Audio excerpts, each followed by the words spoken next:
ఈ మెగిద్దోన్, అర్మగెద్దోన్ అనే యుద్ధమునకు కావలసిన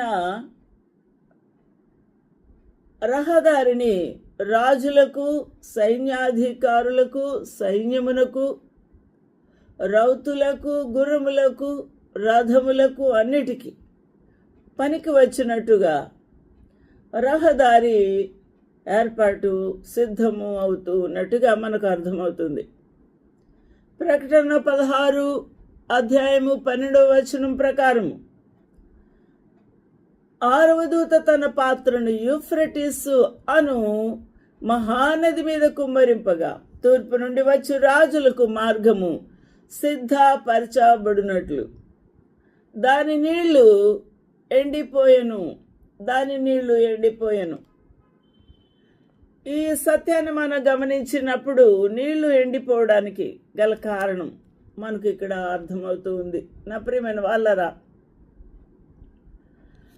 ఈ దేవుని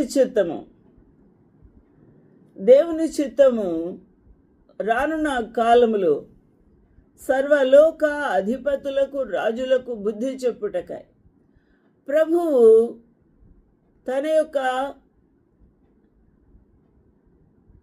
చిత్తమును బయలుపరుస్తూ వారితో యుద్ధము చేసి వారికి తన యొక్క బలాతిశయము చేత బుద్ధి చెప్పుటకై తీర్మానము చేసుకున్నాడు. అతని యొక్క ఉగ్రత, ఆ ప్రభు యొక్క ఉగ్రత కుమ్మరించా ఉన్నాడు. అందుకనే 6వ ఉగ్రత పాత్ర కుమ్మరించబడగా ఆ నది ఎండిపోయింది. అప్పటి వరకు బంధించబడి ఉన్న 4 దేవదూతలను వదిలిపెట్టబడగా వారి యొక్క దేవుని యొక్క కోపాగ్ని నెరవేర్చువారుగా ఉన్నారు. గొప్ప యోధులుగా ఉన్నారు, యుద్ధము చేయువారుగా ఉన్నారు. అందువలనే ఇక్కడ దేవుని యొక్క చిత్తం మనకు నెరవేర్చేవారుగా ఈ 4 దూతలను మనం ఇక్కడ చూస్తూ ఉన్నాం.